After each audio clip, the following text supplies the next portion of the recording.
Tonight, software to improve traffic flow, how a new system being tested by local researchers could benefit drivers nationwide.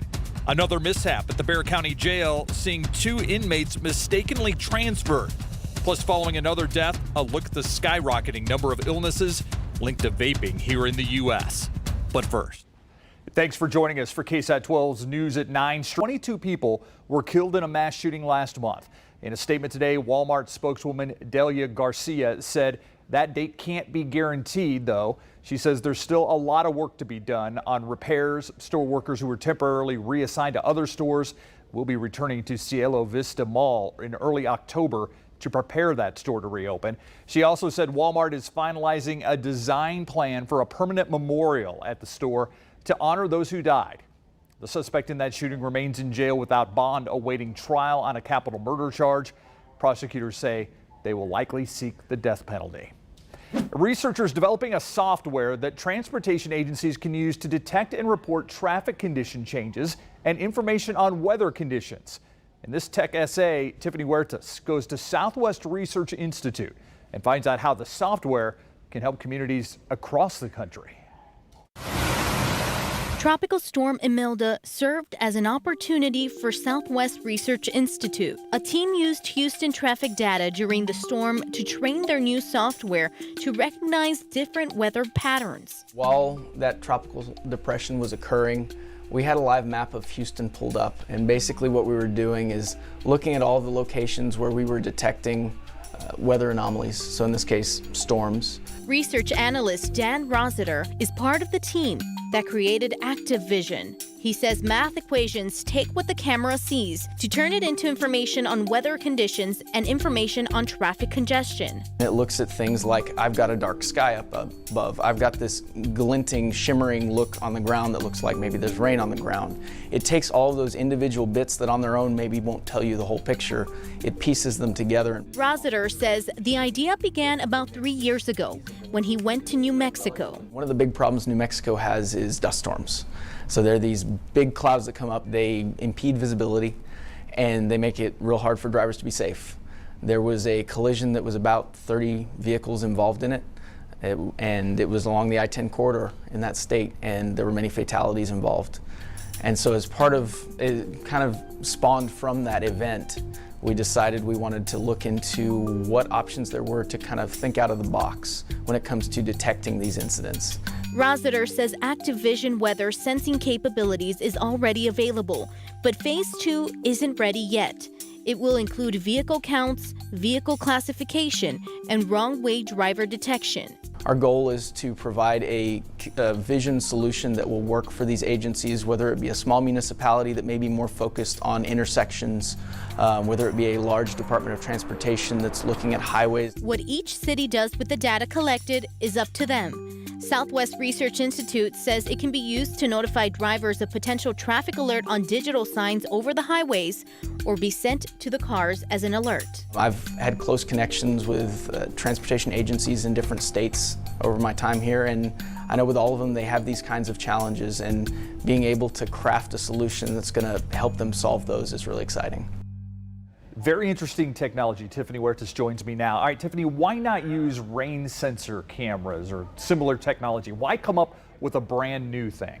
Well, Southwest Research Institute tells me it's much cheaper. So in most cases, the cameras are already in place, and to maintain the weather sensors, it could be more costly. So this is just something you can add to what you already have? Exactly. All right, interesting. Thanks, Tiffany. Thank you. All right, the Bexar County Sheriff's Office says 2 county jail inmates mistakenly sent to state prison today. The inmates were initially on the list of people set to be transferred to the prison, but were later taken off that list, or so they thought.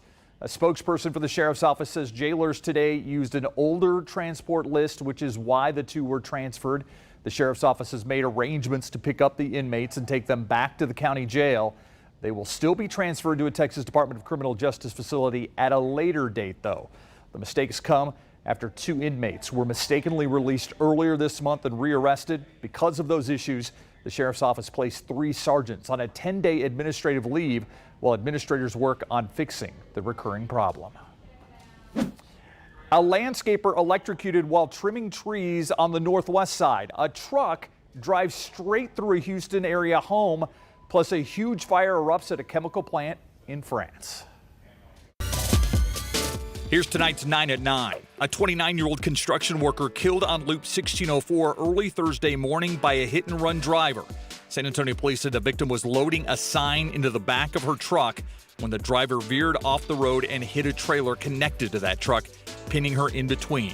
The driver has not been found. A landscaper electrocuted while trimming trees on the northwest side Thursday morning.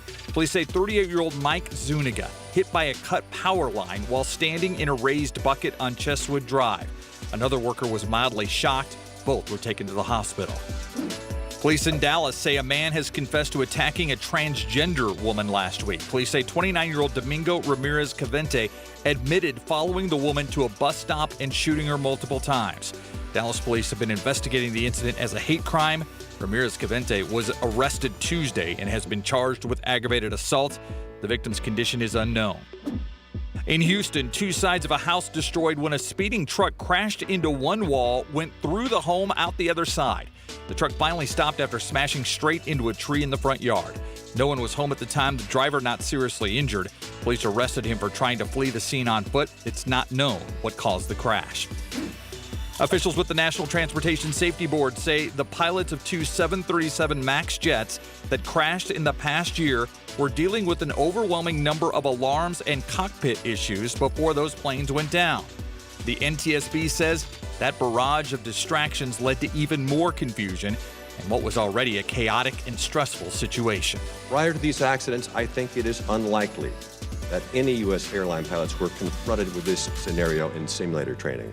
Now the board is recommending changes in the process in certifying jets, including factoring in human responses when things go awry. A huge fire broke out Thursday at a chemical factory in Normandy, France. Around 130 firefighters tackling the large fire. Schools and nurseries in 13 nearby towns were closed, according to local authorities. As thick black clouds of smoke billowed from the factory, residents of the city complained of an oily residue being found on the streets and cars. No victims have been reported. A rare mosquito-borne virus called Eastern Equine Encephalitis, or EEE, is on the rise in several states, resulting in permanent brain damage, even death. Health officials now say the death toll this year is in the double digits, spread across 4 different states. EEE is an equal opportunity disease. It can really strike anyone of any age. The EEE virus has been found in more than 400 mosquito samples this year. Officials say it's the worst outbreak since the 1950s. There are now 12 vaping-related deaths in the U.S., the latest in Mississippi. So far in the state, 4 people seriously sick with lung injuries tied to vaping. They're all between the ages of 18 and 34. According to the CDC, there are now 805 cases of lung disease associated with the use of e-cigarettes or vaping products in 46 states and the U.S. Virgin Islands. A new study shows a link between air pollution and psychiatric disorders in children. Researchers found when a pollutant known as PM 2.5 was present, more children visited psychiatric emergency rooms. On the same day as pollution spikes, kids more frequently presented symptoms of schizophrenia. And adjustment disorders, suicidal thoughts, depression, and anxiety were common 1 or 2 days later. To read more about these 9 stories, just head to KSAT.com/news at 9. All right, Katie Blake joins me now, and I want to give Katie some props. She has found a way to make me not feel so bad about this long, hot stretch of weather we've been having. I try. Do what I can. Yeah, you've done it. Do what I can. That makes me feel really nice. That makes me feel very nice. And I just realized that in our computer, I don't have the weather graphics loaded. It's still the traffic graphics. That's really unfortunate. Do you need to go do that? Do you want me to just like talk a little bit? Perhaps. Oh, Patrick says he can fix it. Pause for effect. There we go. Look at Patrick. Patrick fixed it. Look at Patrick. Thanks, Patrick. It's his bright yellow shoes that did it. I felt really good about myself for like 30 seconds, and then now it's all gone. But yeah, there's some wacky weather going on across the country. We are on the hot side of things. There's plenty of heat building through Texas, the southern portion of the Great Plains, and then off over to the southeastern United States. These are the temperatures right now, but many spots in Texas and across the southeast saw their high temperatures this afternoon in the low to mid 90s. For us, that's not too far removed from average this time of year, but for parts of the southeast, their average high temperatures are starting to drop into the upper 70s and low 80s. So they're going to be trending some like 10 degrees above average as we get into the weekend, because record heat is going to set in across portions of the southeast. So I mentioned their average highs are like in Atlanta, their average high is 79. They're going to be in the low to mid 90s, not only Friday, but also through the weekend. So we've got record-breaking heat building across really the southern portion of the country. It will be hot here at home for us, but we're not going to be breaking any records temperature-wise. Another area that's going to probably get a lot of attention over the next couple of days, that's in the far northern and western part of the country, where we have some precipitation going tonight, but this is likely going to start to change over to snow, some of this as we get into the day tomorrow and also through the weekend. We've got a low pressure system that's really going to pull down some much colder air through portions of Idaho, Washington, but mainly western and northern Montana. They've got winter storm warnings and watches out there, and through Monday, Steve, they are looking at 6 to 12 inches of snow widespread across parts of Montana. And yes, it's early. Even for them, now, this is early. But see, this makes me feel better, because I would much rather have 95 degrees and hot than 12 inches of snow and cold. We can handle that a little bit better. We can handle that better. Definitely. See? Touché. Great remedy. Thank you, Katie. You're welcome. While it may still feel like summer, the CDC wants everyone to start thinking about getting a flu shot right now. The coughing, sneezing, body aches will make an unwanted comeback during the upcoming flu season, and health officials want you to protect yourself sooner rather than later. This morning, the CDC held a joint news conference with the Health and Human Services Secretary, urging people to get the flu shot ASAP. The people most at risk for the flu: pregnant women, the chronically ill, seniors, and children under the age of 5. Flu can be very serious, and it kills tens of thousands of Americans every year. But flu vaccines are safe and effective. Last year, only half of adults actually got the vaccine.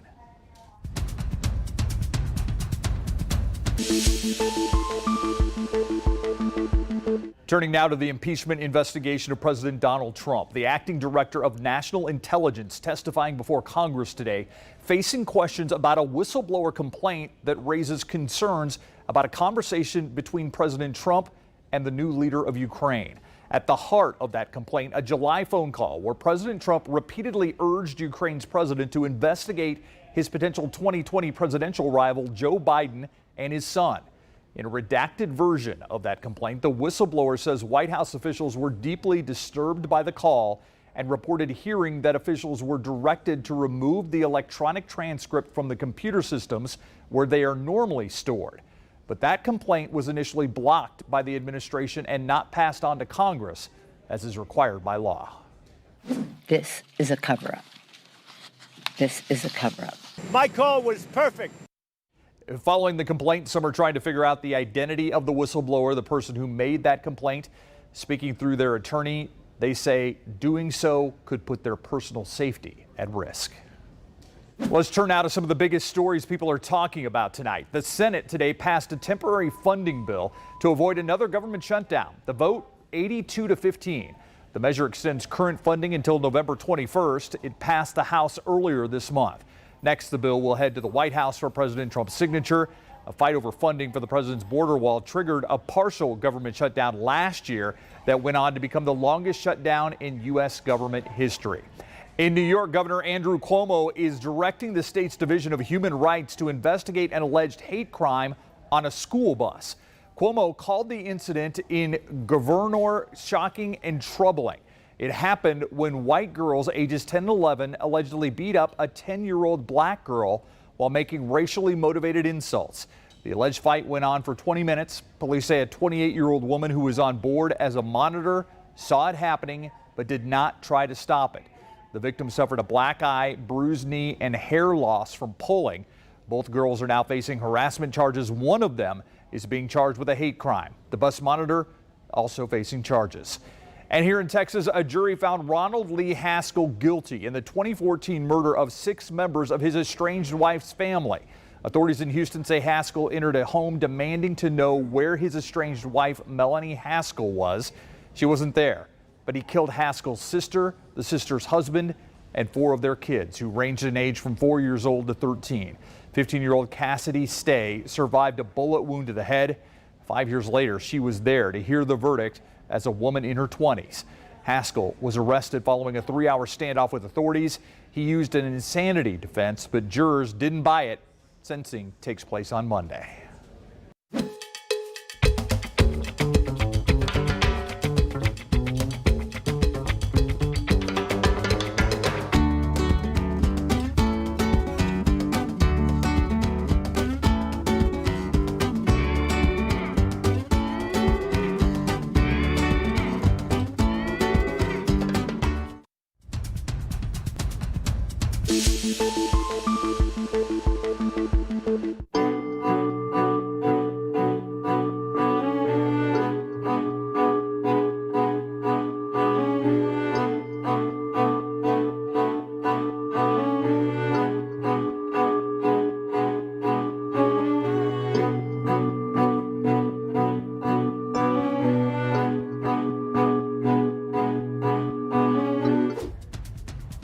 Across the last 50 years, the School of Nursing at UT Health San Antonio has impacted the community and changed lives.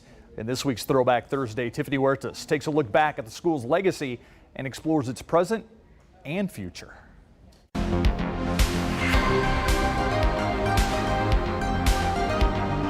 That's what faculty looked like. We were very hippie back then. Endowed Distinguished Professor and Director at UT Health San Antonio School of Nursing, Dr. Kathleen Stevens, takes us back to the very beginning. The early parts that I was here for was the opening of the doctorate in nursing, the PhD, and a number of centers that became a real driving force for our nursing science. This year, the school is celebrating 50 years. In 1969, the 61st session of the Texas Legislature passed House Bill 75 and Companion Bill, Senate Bill 83, to establish the University of Texas Nursing School in Bexar County in response to a nursing shortage. The entire impact of this School of Nursing, not only locally but at the state level in terms of moving policy forward in public health, has been a real joy to watch. Dean and Professor Dr. Eileen Breslin says the school continues to change. This school's proud of most recently is our Center for the Caregiver.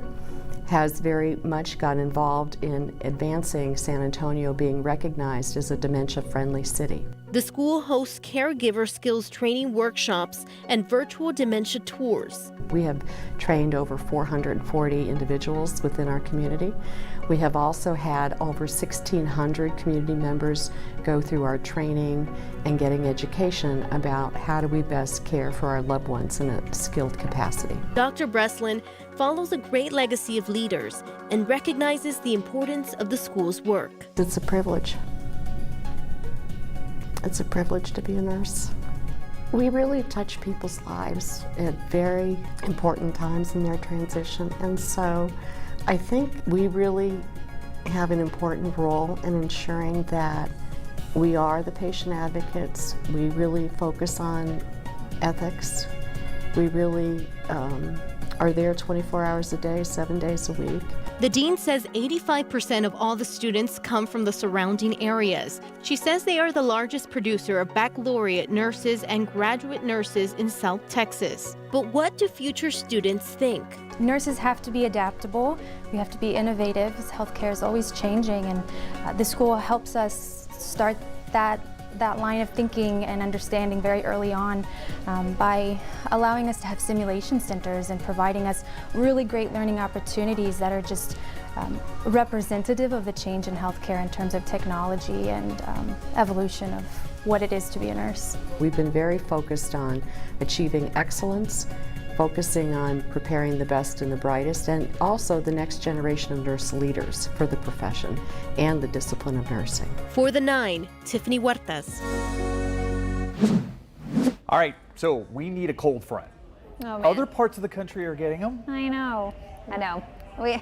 I'm so sad every day because people on social media and even now in person are like, so when's it gonna get cool? And it's just not in the 7 to 14 day range at this point. I did see a 93 in your forecast though, so we'll take that. I will right? take that, exactly. Hey, that's gonna be here by the weekend. I think we'll have a decent shot at some showers as we get into Saturday and Sunday. Overnight, things will be fairly quiet, mostly clear skies through midnight, and then we'll start to pick up some of those low clouds, and it'll become mostly cloudy through dawn tomorrow morning, and we'll start you off in the mid-70s for your Friday. By the afternoon, more of a mix of sun and clouds after a few hours of mostly cloudy skies tomorrow morning. High temperature in San Antonio tomorrow around 96. A nice little breeze, I think, especially tomorrow afternoon and into the evening hours, so that will help us out with those Friday night football games. As far as rain chances tomorrow, today they were west of I-35. Tomorrow the best chances of a shower will be east of I-35. Down on the coastal bend, places like Cuero up to Goliad, about a 30% chance at a shower through the course of the day on Friday. As you work farther inland closer to I-35, that chance of rain does fall off just a bit. In San Antonio, we can call it a 10% chance of a stray shower, but I do expect the rain to stay off to our east on Friday, but that'll change as we get into Saturday. Another kind of more specific forecast for you tomorrow if you have plans to head out to the Jonas Brothers tomorrow night. Okay. They didn't make it into the heavy metal madness bracket, did they? They did not. Yeah, they just barely missed the Jonas Brothers. Barely missed. Yeah, I don't think they qualify. So I was going to try to do one of those things where the meteorologist, works artist song titles into the forecast. The only one that was applicable to me was Burnin' Up. They have the song Burnin' Up. And mind you, I'm not like a Jonas Brothers super fan, so I know you're going to find this shocking. I probably missed it for you. I know you're going to find this shocking. I'm not big on the Jonas. I don't know a lot of Jonas Brothers songs, so you could have put anything on there and I would have went, oh yeah. It'll be warm for that concert, and then through the weekend we'll give you a 30% chance of rain both Saturday and Sunday. Sounds good. Yeah. Thank you, Katie. You're welcome. Oh, he is someone that is near and dear to many of us in the KSAT 12 newsroom. He hired me, encouraged me, and I never doubted that he believed in me. Those are feelings echoed in these hallways. He's also the reason many of us will run or walk this weekend. Jim Boyle was a longtime KSAT news director. In 2014, he lost his battle to brain cancer. It's in memory of people like Jim that the Head for the Cure run walk this weekend is happening on Saturday morning at Providence High School. Others who have lost or have someone fighting this devastating disease will also be part of the run walk, wearing T-shirts, often holding pictures of those that brain cancer has attacked. Tonight in the breakdown booth, some of my coworkers remember the man who was a force in San Antonio television for decades. It seems like every year at this time, we're allowed to take the opportunity to remember our former news director, Jim Boyle, as we get ready to participate in Head for the Cure. There are so many of us here at KSAT that owe our entire careers to Jim Boyle. He gave me a chance to come to a station and just give it a try.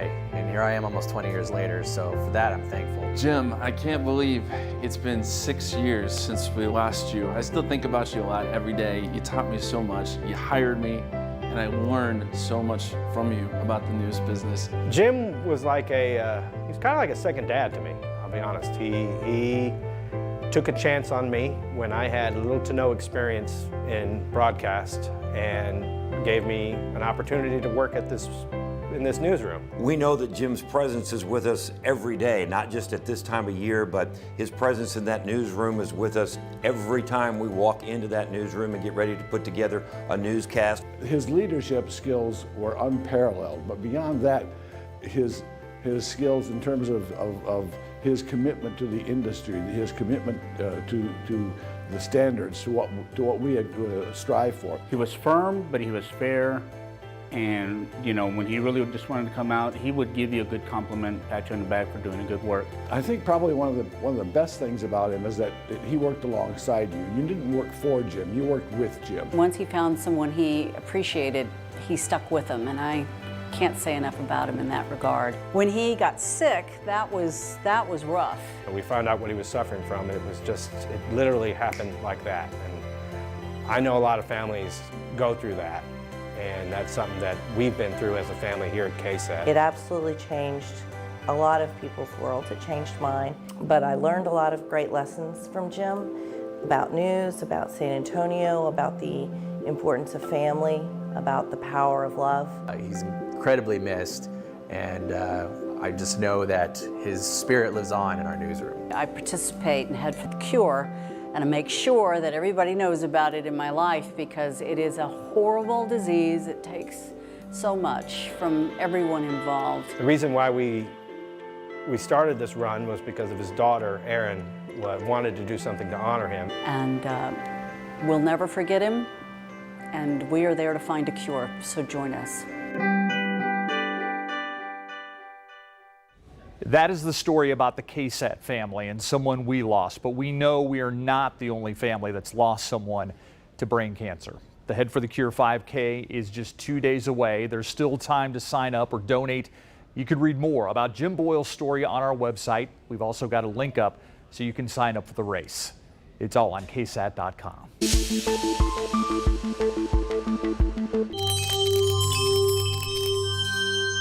Ferris Sabawi joins me now, and he is our tour guide to all things trending. That's right. I got you guys covered on KSAT.com. We've been working on a lot of fun stories. The first one, not something you'd think about, but there's actually really popular cafeteria food right here in San Antonio. Okay, that does not sound like they go together. Popular and cafeteria food. I know, but let me tell you something. Northeast ISD here in San Antonio, they've been getting a ton of questions about their famous enchiladas that they do for Enchilada Wednesday.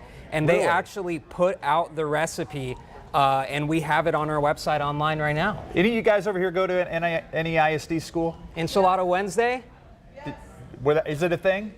Okay. It's a thing, you see? Julie says it's a thing, so all right. It's a popular thing. They put the recipe, they put a video with it and everything. We have all that content on KSAT.com, and a ton of people have clicked into it. They really like enchiladas, and I do too, frankly. I am an enchilada fan. Yeah. I just never think of going to a school cafeteria to get the best enchiladas. We're going to have to visit it sometime. Yeah, we are. We're going to have to go up there. It's a deal. Elsewhere across the state, Steve, in Texas, there are two really lucky Texans who have won some major jackpot winnings in this week alone. Now, see, I think we should have, I knew we should have gone together. Oh, yeah. And made like a pool? Make a pool, get together, but we're too late now. I know. Some of us on the web desk have bought some, but I will tell you, I consulted with my bank account. I am not one of the ones. Any of these in San Antonio? Are they saying where they're sold? No. So one was sold. The most recent one was sold today in Montgomery in the Houston area. Okay. The bigger one, the national one, was sold earlier this week in Cedar Park, northwest of Austin. Okay. Yeah, so if you have friends or family that travel through there, check on them, see how they're doing. Check your tickets, yeah. Exactly. Our last story is something actually really heartwarming. A 16-year-old football player out of Butler, Ohio, actually lifted a car to save somebody that was trapped under it today. What? Yes. Yeah, he was at home when he heard screams from the neighbor. He came outside, found that the neighbor's wife was yelling because her husband was caught under this Volkswagen Passat. The jack had broken off, as it tends to sometimes, and the car fell right on him. And this kid just picked it up.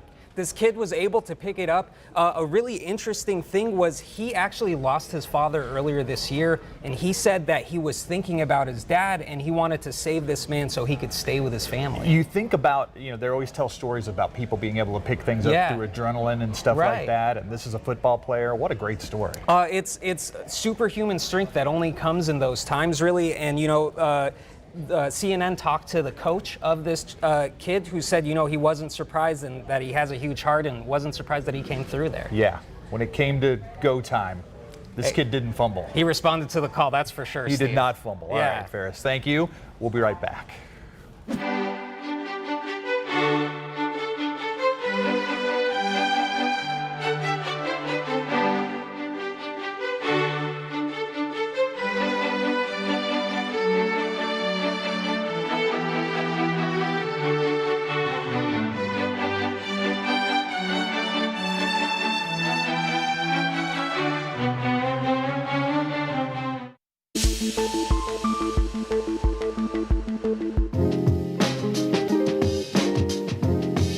This is your daily tech and business briefing from Cheddar. Beyond Meat seeing its stock soar on news that McDonald's will finally get on board the plant-based trend with Beyond Meat burgers. The Golden Arches will sell a PLT, or plant lettuce tomato, in a 12-week pilot at locations in Ontario. McDonald's is among the last and the biggest of the fast food chains to join the meatless meat trend. And Amazon is responding to growing scrutiny over its controversial facial recognition technology. Jeff Bezos saying yesterday that his company is drafting its own set of laws to regulate the technology, hoping that lawmakers will adopt as much of its proposal. Hundreds of Amazon employees and civil liberty groups have expressed concern that powerful facial recognition technologies could be misused by law enforcement agencies, such as municipal law enforcement and ICE, the very same groups that the company has focused its marketing efforts on. And the United Auto Workers Union may soon ink a deal with General Motors after 11 days of nationwide strikes. Nearly 50,000 workers have picketed outside of GM plants across the country. UAW and GM have met daily to negotiate an agreement, and talks have reportedly intensified over the past 24 hours. The union is demanding wage increases and benefits for temporary and permanent workers. A tentative agreement would need approval from the GM UAW Council. And that's your Cheddar Business and Tech Update. I'm Tim Stadevec from the floor of the New York Stock Exchange.